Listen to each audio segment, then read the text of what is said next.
In this video, I will guide you on how to shoot loaded shots in goals. First, launch Goals game and log into your account. Once you're on the main menu, go to Practice Scenarios. From here, you want to select Loaded Shot.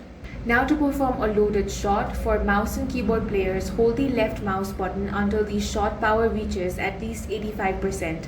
Then quickly click the left mouse button again.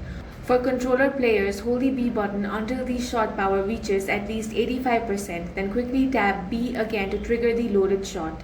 Keep this in mind once the practice scenario loads. The key is reaching 85% charge threshold before performing the second tap or click. If timed correctly, your player will execute a powerful loaded shot that can be much harder for the goalkeeper to stop.